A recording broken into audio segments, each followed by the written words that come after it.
Fire up.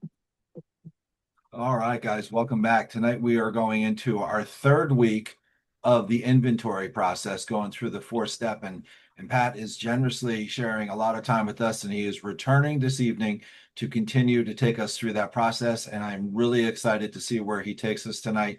And so let's just sit back, let's just trust God with an open mind and an open heart and see where we end up. Brother Pat, I love you, pal. Come on in, it's all yours. Well, you are a kind soul, buddy. Let's see if I can't get this thing to generate up. I can't get, oh, well, there you go. Eric, behind the scenes, I was meditating and I was restarting my computer and reloading Adobe. Ah, there you go. So, Multitasking. so here we go. And I am glad to be back here. Hang on a second. I'm going to start this up. Thank you guys for being patient. Yep, absolutely. Take your Just time. give me a heartbeat here. And hopefully this thing will. Do you want me to pause the recording? No, we're good. We're All good. right. Hey, if everybody's got their big book, turn over to page 27. I'm Pat. I'm an alcoholic, and we're going to be talking about inventory one more time. Uh-oh. Now I'm going to pause the recording. If you're listening to the recording, hang tight. There you are. You're back. There's the computer, but I can't hear you. You got to unmute, Pat. There we go. There we I should go. be able to hear.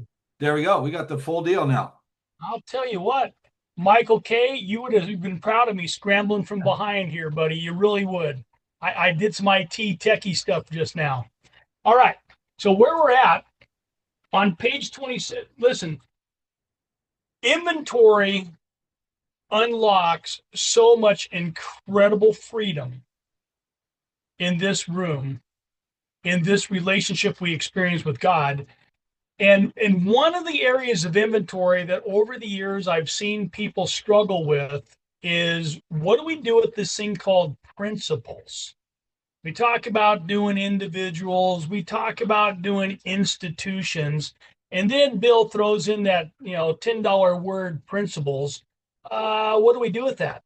And I got to tell you, for years, I was speed bumping through that. I just didn't really know what to do with principles. I thought it was just sort of a catch-all phrase. And, this is back in 2004, 2003, when I started to work. God struck me sober in 2002. And so I'm doing this work.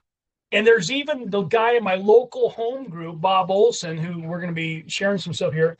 He was doing some of this principal inventory, but he was just starting to play with it. And I said, Bob, what do you do with this stuff? And so he started introducing me this thing that we're going to talk about tonight. And so principles, he said, and I agree, Pat, these are the way you run your life. These are the rails. These are guardrails. These are the things that keep you in the lines. These are the things that you want to have other people do to stay in the lines. This is how I live my life. These are my conceptions of what reality looks like. Okay. And so on page 27 in the middle paragraph, it says, Dr. Young is talking to Rowan Hazard, and Rowan Hazard just blew his life up again. He had a year of therapy with Dr. Young, and he can't stay sober as soon as he leaves Dr. Young's presence. He comes back to Dr. Young and he says, "What the heck? What the heck? What's going on? Is there any exception? How can I get this thing?" And he says, "Well, there are some exceptions." "Yes," replied the doctor, "there are exceptions to your case occurring since early time." I'm reading from the middle paragraph. "Here and there, once in a while, alcoholics have had what are called," and note this term, "vital spiritual experiences." And Dr. Young says to Roland Hazard, "Roland, I don't know. These things are occurrences. They're like phenomena. I don't know how they occur. I could observe that they happened, but I don't know how to recreate it on your behalf. There's not a treatment therapy that physicians are aware of that could actually recreate the benefits of these vital spiritual experiences." In other words, Roland, you got to get God. We can't give it to you. "They appear to be some nature of huge emotional displacements and rearrangements, ideas, emotions, attitudes, which once were the guiding," key on that word, guiding forces, Another word for it is principles. Another word for it is belief system. Forces of these men's lives are suddenly cast to one side. It doesn't sound like they worked on them. Cast to one side sounds like God's doing some God stuff here. And a completely new set of conceptions and motives begin to dominate Pat, dominate Michael K., dominate Trey. Robina, you're going to get some new spiritual beliefs sort of downloaded into you that are going to replace things that are blowing you up. I need that. You know, all of us on this call, we need that. Have anybody experienced you're stone cold sober, you've been separated from the drink or the drug for a while, and you want to put a bullet in your mouth? You want to look at that bridge real closely as you're going by at 75 miles an hour and say, everybody would think it was an accident. Family's still going to get the payoff from the insurance company. It's good. I think I'm going to check out now. Thank you very much. I'm sort of tired. I'm over it. Thanks for playing. I'm done. Anybody experience that feeling? See, later on in the book, on page 51, it says that these recovered alcoholics are talking to me and they're saying, Pat, the reason you're having such heavy going of life is that basically, I'm summarizing the whole chapter, but basically it's because you're trying to run the show. And you're just not very good at it. You don't have any God pants. You got some Pat pants. You need some God-sized pants. You don't have any God-sized pants, Pat. So get out of the chair. Get out of the chair. And later on it says, we got this keystone decision that unless we let God be God in our lives, we're not going to be able to walk through a triumphant arch to freedom. We're going to continue like we got to live to have a drink, and we're going to white knuckle our experience of sobriety for the rest of our lives. And it's miserable. And so what do? Oh, we throw in some more service. Oh, we throw in some more sponsees. Oh, we throw in some more meetings. And somehow at the end of the day, end of the week, end of the month, end of the year, as the years roll by, we're 10, 12, 15, 20, 30 years sober, and we're going, what the heck? I thought there was freedom in this deal, and all I've got is this thing called sobriety, and I don't even like it very much. You with me? Page 47, take a look at it. Or excuse me, page 42. So something's got to happen, and the way that the book describes what's going to happen to us in Fred's story, it says there is going to be some lifelong conceptions that are going to be thrown out of my life. And these lifelong conceptions are what we're here to talk about tonight, because the real question is, how do they get thrown out of our lives? The things that are killing me, the self-defeating beliefs that are tearing up my throat and I can't speak truth out of my mouth, that is closing off my heart and I can't be real, vulnerable, and open to another human being, and I can't understand why everything is the abyss of loneliness. I can't live rightly. Page 42, Fred's feeling that and all that and then some in his story, and more about alcoholism. The last paragraph, or almost last paragraph, says, then these two recovered alcoholics who have been laughing at Fred because they have a solution. Fred's not too down with them laughing at him. They outlined the spiritual answer to the program of action, which 100 of them have followed successfully. What they're saying to us in this book is that what they have outlined in this book works. And if your life's not working, no offense, you're not doing the work out of the big book. I know it's a little bit controversial thing to say. Pat, how dare you say that? You don't know my situation. I get it. I'm just saying the promise out of this big book is I can match calamity with serenity. That's a promise. It's not idly written. It's not casually written by Bill and the gang. It is a promise. So 100 of us have already gone through this, Pat, and we're living it. Though I'd been only a nominal churchman, says Fred, their proposals didn't seem, they weren't all that intellectually hard to swallow, but this program of action seemed entirely sensible, but it was pretty drastic. I'd sort of like a middle of the road solution. I'd sort of like to do half measures. I'd sort of like to just speed bump through this inventory thing and get the gold star for having done my work. It says it's pretty drastic. It meant that I would have to throw several lifelong conceptions out the window. In other words, the very things that are feeding my emotions, feeding my day-to-day conscious experience of life are going to have to be thrown out. Wait a minute. That sounds like an entire rearrangement of my life. It sounds like you're trying to make me into a new person. It sounds like you're going to put me into new soil. It sounds like I'm not going to be the same guy. That's not comfortable. And the book says that was not easy. But here's the promise. Pat, the moment we make up our minds and go through with the process, you are going to experience the curious feeling that your alcoholic condition is going to be relieved. What's my alcoholic condition? It's the terrible torture and torment I experience stone cold sober with the spiritual malady. I'm having trouble in relationships. I'm having trouble with my emotional nature. I can't seem to be, I'm prey to misery and depression. I'm upset. I'm unhappy. I'm in fear. Can't be of real help. I'm not useful.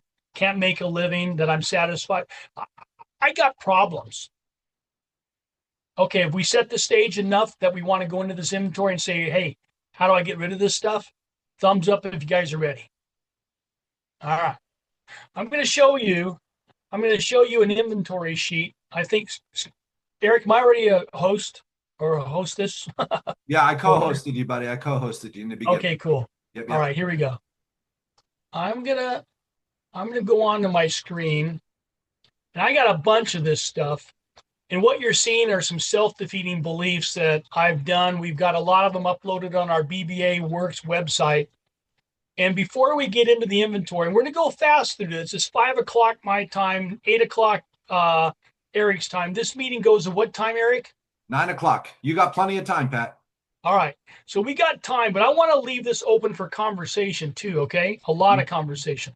Right on. So we're going to go through an inventory sheet. I want to show you something. Take a screenshot of this. And if you don't take a screenshot of it, it's okay. It'll be up on the BBA website under Step Work Downloads, under Tools, Step Work Downloads, Fourth Step Inventory. And underneath Fourth Step Inventory, you'll see an alternative principal inventory worksheet. I'm going to open it up. I hope I'm going to open it up. Let's see if it opens up. Oh, it's a good world, guys. It is a good world. I'm a happy guy. All right. Can you guys see this enough, or let me make it a little bit bigger? Pat, we can't see it. You can't see it yet? No. You open it up on, I think you have to open it up. And okay. Hey, you're right. I'm going to reshare. Sorry, guys. No problem. Here we go. You really shouldn't let me loose with this stuff. You'd think I know how to do it after all these years, but I don't. All right, there it is. There. Is that it? I think that's it. Okay, tell me if you can see it now. Not yet. It's just black screen. There it is. You got it? Yep. I'm going to zoom out for a second. I just want to give you sort of the lay of the land of this thing for a second. I find it very helpful when we're doing self-defeating beliefs. These are the conceptions that are blowing up my life. Let me give you an example of one. God doesn't love me. I'll never be in a successful relationship. I'll never be smart enough. I'm always going to be alone. Why bother trying? I always fail. Okay, you with me on that? Thumbs up, sort of get the idea behind it. All right. So I got a self-defeating belief. by definition, the belief that I have between my ears, the belief that I've allowed to creep in and corrode my heart, is not helping me in life. I'm blowing up in my business. I'm blowing up in my relationships. I can't seem to manage my finances. My sex life's all jammed up. My friendship life's all jammed up. My kids don't want to talk to me. And I go home at night and I get the TV dinner out back in the days when they had a TV dinner. I throw it in the microwave and I'm alone. And I go, one more time. One more time. Here I am. So I got a thing called a self-defeating belief. And we're going to give some examples. So don't worry. I'm going to give you some tangible ideas on it right away. But that's my column 1 experience, self-defeating belief. And then I'm going to ask myself in column 2, like the inventory sheets in the big book, and I'm they're similar on page 65. And on column 2, I'm going to ask myself, why do I have this belief? Who told me this? Why do I believe what they're telling me? What happened to me in my past that makes me grab hold of this thing and hold on to it like it's true? I'm not taking away from anybody on the call today that believes the earth is flat. But it'd be like holding on to a belief that the earth is flat. There's not evidence to support it, but I'm going to hold on to it, and that's the way it's going to be. Column 3. Column 3 is where I find out how this belief is tangibly, collectively, cunningly, bafflingly destroying my life. How does it make me feel about myself? How does this affect my belief about my self-esteem? How does it affect the way that I interact with other people, how they see me? That's pride. Who do I want to be? What do I want to do? How does this belief that I have between my ears jam me up with just living life and experiencing life in a rich and vibrant way? Ambition. Security. Every single one of us on this call need to feel safe and secure. We need to feel protected. We want to know that somebody's got our back. What do I need? What do I want to be secure in? And how does this belief affect those things that I want to be secure in, emotionally or physically, financially even? Okay, how about personal relationships? How does it affect my other relationships in a general way? Sex relations. This is where Bob Olson's inventory sheet departs from VBA's a little bit. But the idea behind it is, how does this belief affect my intimate relationships? And then finally, in Pocketbook, is this belief jamming me up financially? Is it causing me pain points in my resources of life? And you could go on beyond Pocketbook for just financial. Is it stealing my peace of mind? That's a resource. Is it stealing my emotional availability to others? That's a resource. There's a lot of things we can build on this. And the question at the end of the third column is this a lie? Is this self-defeating belief that I wrote in column 1, is it a lie? And then we turn to the second page of the inventory and we say, okay, because of this self-defeating belief, my column 4 experience is I am going to try to manage and protect me. What's my self-seeking behavior because of this self-defeating belief? And beyond that, what's the attitude that I have before I even engage in my self-seeking, selfish actions, my self-seeking behavior? Wow. There's a bunch of stuff on this, isn't there? Next question in the fourth column is, where was I dishonest? What are the lies I'm telling myself? Am I playing the victim role? Am I still trying to wrestle satisfaction and happiness? You know this, where this comes from, Step 3, actor-producer conversation, page 60, 61, 62. Am I still trying to wrest satisfaction, happiness out of life while I manage it well? And then the thing that's driving the entire train, and we know this from, we are driven by 100 forms of fear, self-seeking, self-delusion, self-pity. This fear is driving the whole train. What is it that I'm so afraid of? And because of all of this, what are the harms that I'm causing other people that I love dearly or don't intend to hurt, but I do on a continuous basis? Okay, so that is a little bit about the inventory. And before I go any further, just for a second, any questions? It's okay. Any questions?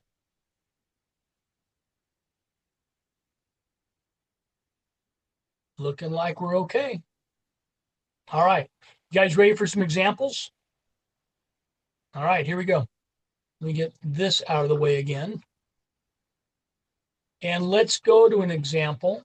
And let me go back to my worksheet. I'm going to quit sharing for just a second. I'm going to pull up one that I think most people have struggled with. And you tell me if you ever struggled with this. God doesn't care about me. Is that, can we go with that one? Can we try that one out? Let's do it. We got time. Okay, good. I'm going to share this. I think I'm going to share it. Here we go. I'm sharing it. Let me know when you can see it. What's up? We're good. Okay, you guys got it? Yes, sir. Okay, I know there's a lot of writing on here. I get it. I know. And I'm going to make it bigger. And if I know it, the tendency is, oh, I want to go forward. I want to go ahead of this thing. Try to resist it just for a second, okay? Try to resist it. Column 1. Here's my self-defeating belief. God, if you are real, wouldn't this Bill Wilson's? If there is a God, he certainly doesn't care about me. Wasn't that what Fitzmayo was saying too? If there is a God, it certainly doesn't help me. I have no idea how that just happened. Let's see here. Hold on. Some crazy things are happening today. All right, doesn't really matter. We'll just leave it on there. So God doesn't care about me. And I go on down the list here and I say, okay, why do I believe God doesn't care about me? Why do I have this belief? Who told me this? What happened in my life? Well, here are some things that happened in my life. This is actually a personal inventory, but I have it up on the website, so I'm happy to talk about it. God's freed me from this. But when I was a young man, a minister sexually abused me. And as a young person, my parents said to me, God doesn't care about you, Pat. You can't believe or trust in God. God's not even real. In fact, it goes on a little bit deeper than that. My mom lost our baby sister in childbirth after a year struggle in the ICU. It was a direct result of mom's drug addiction kind of stuff going on. And when it got all done, a minister from the church came over to the house to see mom and dad, who had sold everything to be able to pay for the baby sister in the hospital. And they said, hey, how come you're behind on your church tithe? You know, church hurt. Can't be trusted.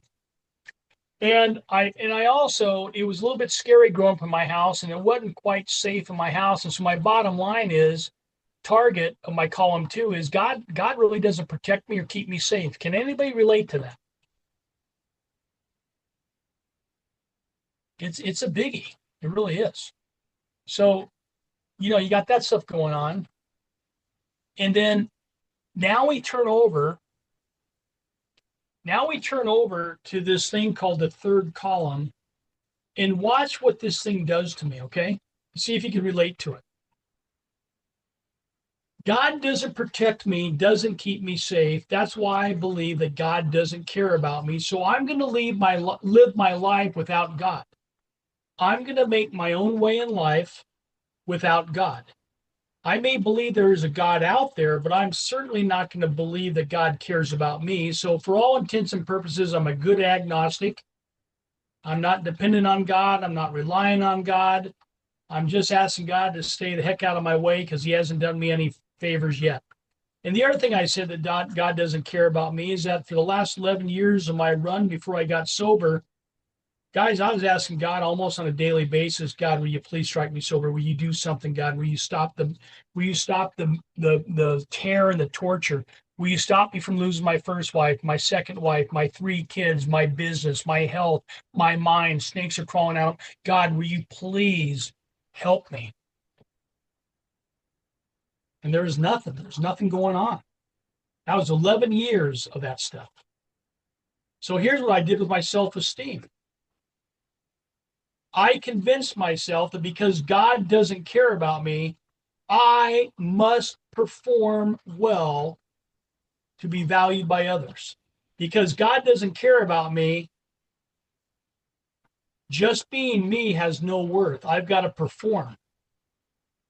I don't belong to God. I'm alone. That's how I looked at myself. That's how I looked at what was going on in my life. And I'll tell you what, that was not it was not a pretty picture. Hang on a second.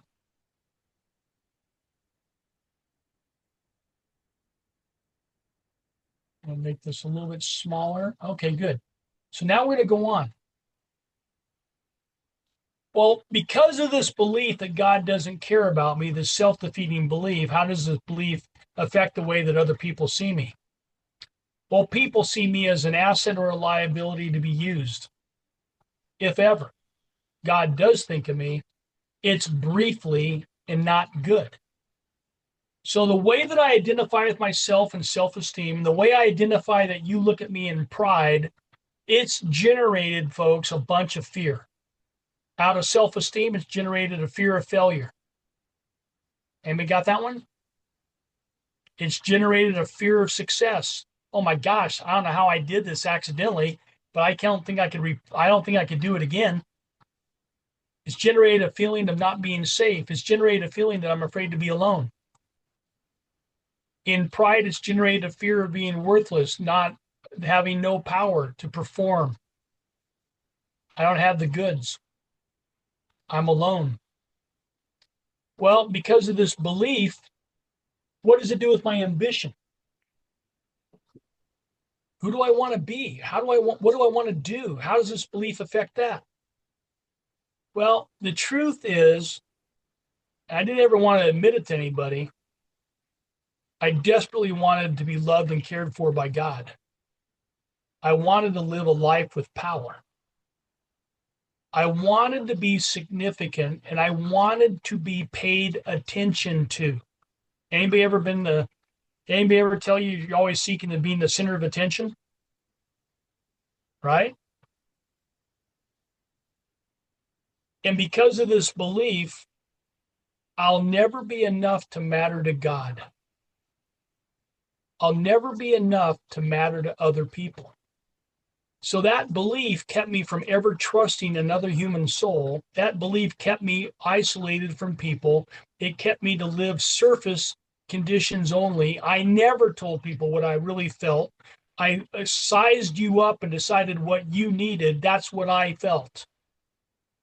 What you believe, that's what I believed. Because I knew that of myself, I was never going to be enough. So my fear was experiencing God is never going to happen. I'm going to be powerless for the rest of my life. I'm not enough. I'm worthless. Do you think any of these self-defeating beliefs and the fears that they generate, do you think that might generate a desire to take a drink, to take a hit, to get a syringe ready, right? How about, let's go on. Let's go on.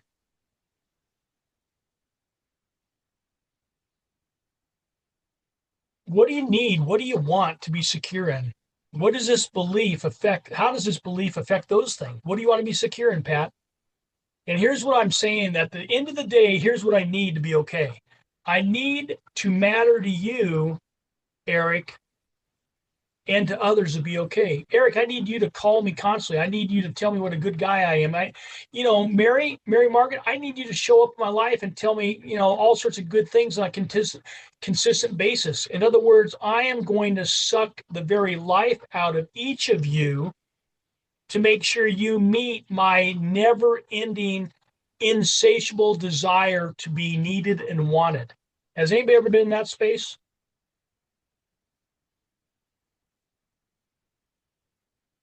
I need to be in a vital relationship with God to be okay, but it's not attainable. I can't do it. I've already tried it. So how am I going to be okay? I'm not going to be okay. I need to be always strong emotionally to be okay. Well, anybody here ever been emotionally weak? So I can't do that one. So here's my conclusion in life. I'm never going to be okay. God doesn't want me. I'm not enough on my own power. Do you think that's going to lead me back to a drink? Do you think that's going to cause me problems in relationships? I think so. And this thing is so cunning, so baffling, so powerful. It's tearing my life apart from the inside out. And it's almost like I'm watching a spiritual malady with a bib around his neck, a fork and a knife, and he's carving me up one tender piece at a time. Oh, that was a nice bite out of Pat today. Oh, I think I'm going to go back for seconds on that one. Let's see if I can't make him feel even more insignificant. Let me see if I can't make him feel more not paid attention to. What's my fear? Relationship with God is never going to happen. Man, there is nobody in this universe trying harder to have a relationship with God. I gave my life to God when I was 14 years old. I pursued God like a madman for the next 3 years of my life. And you know what? Or excuse me, I'm sorry, 17, about 2021, I pursued God like you can't even believe. Everything I could do, I did. I won't go into the detail, but bottom line is I was not casual about my pursuit for God. All right. I was all in.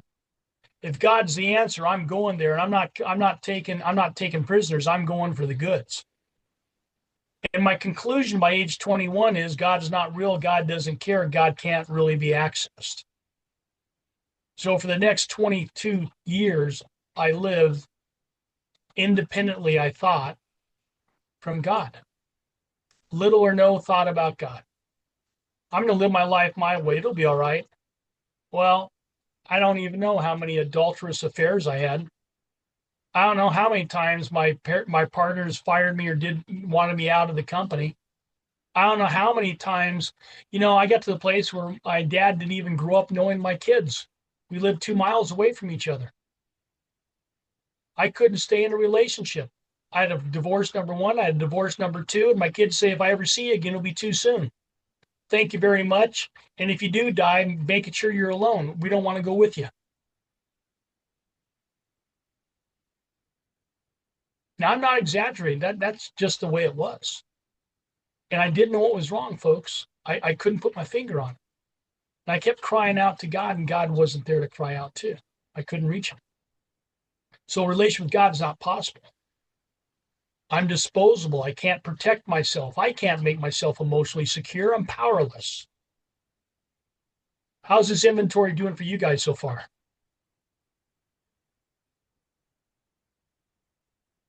Well, how did it affect my personal relationships in a general way? Well, by ignoring God and trying to survive the best way I could on my own power, I looked at other people to make me feel valuable and needed. And I was never relaxed. I was always under constant pressure to perform. I can't let you know who I really am.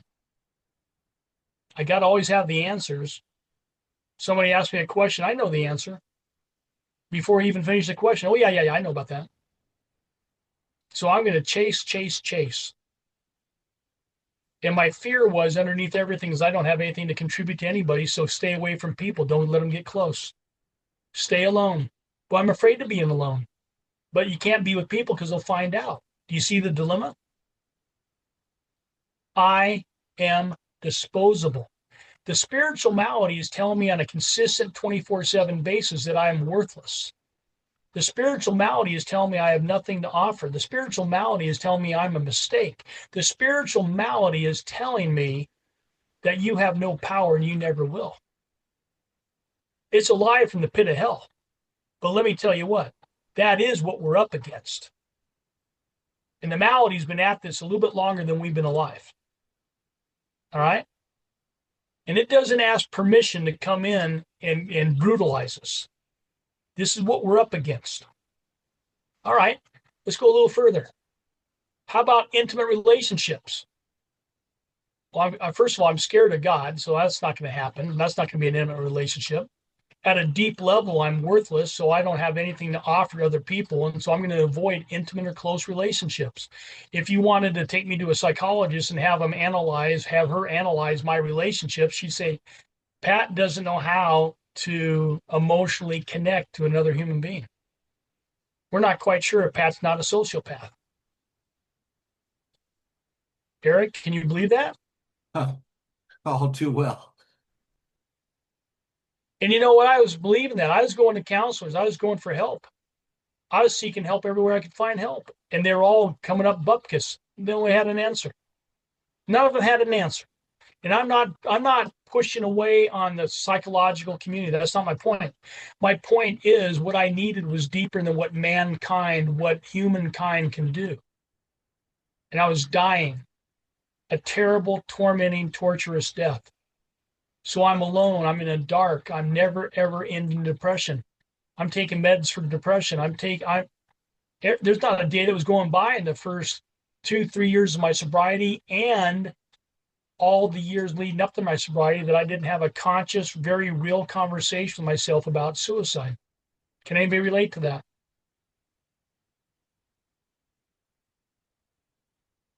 Pocketbook.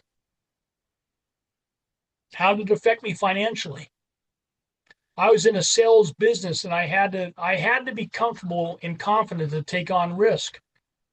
Well, Pat, you can't afford to take on risk. You can't afford to take chances or make mistakes because no one, Pat, has your back. And if you crash and burn, there's no getting up. So I had to play it safe and I had to compromise. I had to work for people I didn't want to work for. I had to do things I didn't want to do. And they paid me a little bit of a paycheck. And I had to say, thank you very much for the dirt. I'll never succeed. And every time I started to get successful, I made sure I blew it up.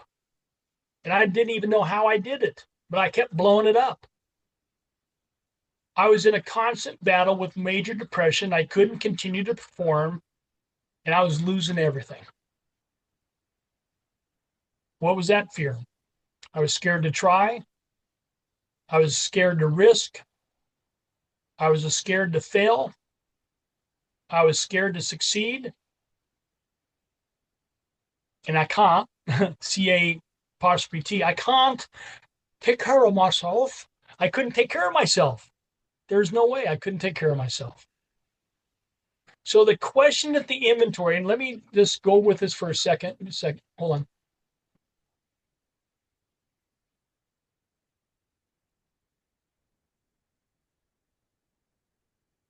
Get this out of the way for a second. So remember, here's the question that was starting all this thing. This is the thing that started the ball rolling. This is the thing that I knew for a fact after doing the front page of this inventory that the problem wasn't with you, it wasn't with the job, it wasn't with the house, it wasn't with the it wasn't with the bank. It was inside of me because I had a self-defeating belief that God doesn't care about me. And at the bottom of this inventory, by the way, I'm not poo-pooing away some of the bad things that happened in column 2. Listen, we have some legitimate reasons for why we feel the way we feel. But that's not the whole story. See, I thought God wasn't protecting or keeping me safe. That just wasn't the whole story.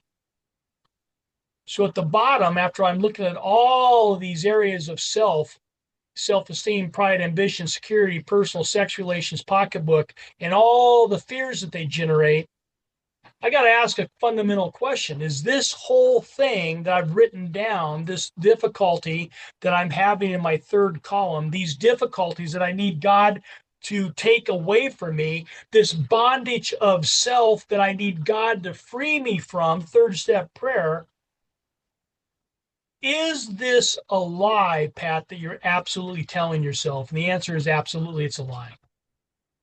It's a lie from the pit of hell. Because I started to discover that I am a child of God. I am deeply loved and I'm deeply cared for every moment of my existence. I can experience a never-ending intimacy with God. Why do I say that? Well, the third step says that I could, and the second and third step say that I could abandon myself finally to this God who is going to care for me and protect me. This God who is going to love me and treat me like his son. He's my father. He's going to be my director. He's going to represent me in the marketplace. He's going to represent me in relationship. He's going to represent me in work. I don't have to represent myself. It's his show, not my show. He is my maker, and he says I'm his masterpiece. I'm not making this stuff up. This is, the masterpiece I'm throwing in there, but that's from another big book. But the bottom line is God is hooked on me and he's in love with me and he can't wait to hang out with me on a daily basis. So the prayer that I say at the bottom of my third column is this: God, would you please, because I can't do it, will you please remove this belief and attitude? And God, will you let me draw near to you? Because in the end of We Agnostics, in the end more about alcoholism, I know that you're my solution, God. And you tell me, God, right out of the big book, that if I draw near to you, you are going to reveal yourself to me. This process isn't easy. It's going to take a little bit of sitting and uncomfortableness when I'm doing this inventory. But man, does it pay off. So listen to this realization, which starts my second page of an inventory sheet. Let me just go up to it. Can everybody see it on my screen, the realization? Okay. Here's the realization, folks. The realization, remember that from the fourth column, fourth step? It says, we had to look at our inventory a different way. We had to start seeing it from a different set of eyes, so to speak. We had to look at it in a new way because it is actually our gateway to freedom. So the realization that I'm looking at now, after I'm praying this prayer in the third column, knowing that this whole inventory process is wrapped up in prayer, I say this: God, please separate me. Here's the realization: God did separate me from alcohol and struck me sober even when I didn't want God or even believe that God could save me. Folks, that's just a fact. I don't know where we were when we came in the rooms, but in July the 9th, 2002, I was not down with God. I wasn't pursuing God. I wasn't even asking for God's help anymore. In fact, I was pretty much convinced God wasn't worth out talking to ever again. And yet, I can't explain when I had an allergy of the body and I had a mental obsession of the mind that always drove me back to the first drink, and that I could not control how many drinks I had and the runs that I'd go on, the people that I would hurt. And I'd give myself every good reason to never do it again. And I'd do it again and do it again and do it again and do it again. And the torment in my head that was tearing my life apart from the inside out, spiritual malady stuff going on when I was occasionally stone cold sober, God reached into my life without even asking me, and he said, Pat, today's your day. You're going to be sober today. I was the one that was angry at God. I was the one pushing away. Give me 5 minutes, we're done. Promise you. Yep. I was the one angry with God. I was the one pushing away. It wasn't God. God was pursuing me the whole time. I'm yelling at God for letting me be sexually abused. I'm embarrassed with myself. I could have taken the guy. What the heck was I thinking? I was so ashamed. I was listening to all the stuff my mom was talking about how bad God is, and how the priest shows up asking for tithes and offerings from my mom and dad who were broke. That wasn't God. That was man. It wasn't God that sexually abused me. It was a guy. It wasn't God at all. In fact, it was God that held me together for all those years until he could finally wake me up enough to accept and experience his love. I was the angry one with God. It wasn't me. It wasn't God pushing away. It was me. God was pursuing me. He was protecting me. He was drawing me close to him the whole time. Man, is my heart starting to soften towards God as I'm doing this inventory, right? So then what did I do? What did I bring to the table? This is the wrap up, but this is what I'm saying why it's so valuable to do these self-defeating belief inventories. I started to see consciously what my motives of operation are and how I'm living. God's revealing this stuff to me because I'm asking God to help me be fact-finding and fact-facing what's going on. God, I really do want an answer.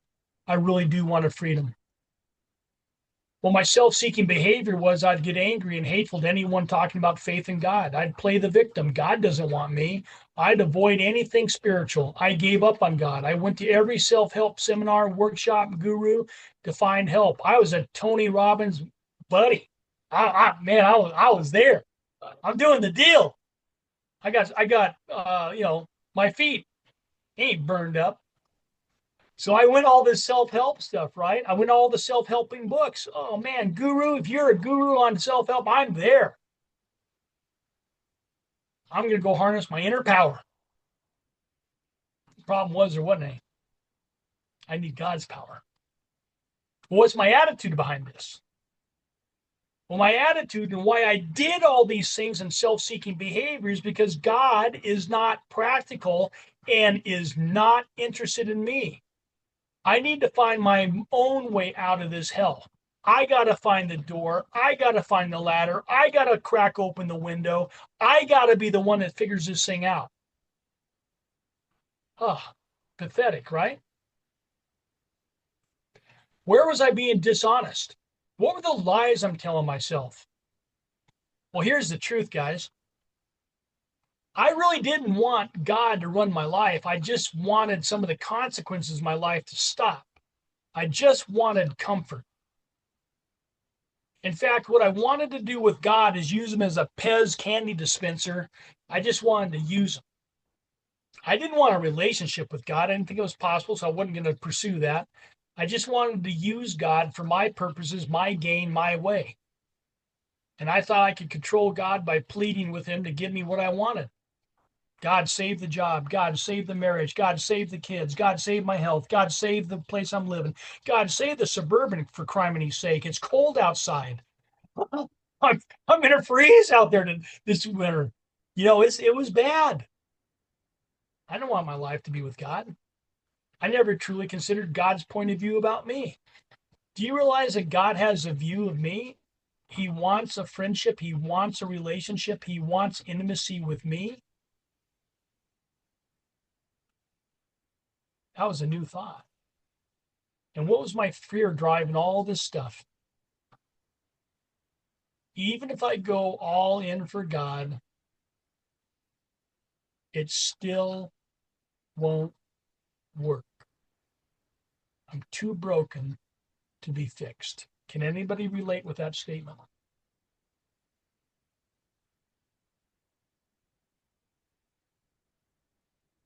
Fear had me wrapped up, folks, because it convinced me that I'm too broken to be fixed. God doesn't care and God won't work.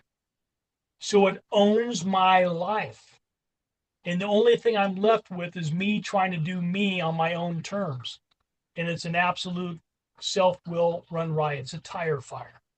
So what are the harms that I cause? I actively judge. I laughed at anybody with faith in God. I wanted others to leave God and join me on the self-help tour. I'm keeping this at a God perspective, but it have generated harms in life and harms in relationship. I mean, come on. I'm trying to get mine and have some. Do you think that might have caused a little bit of problems in relationship with my wives?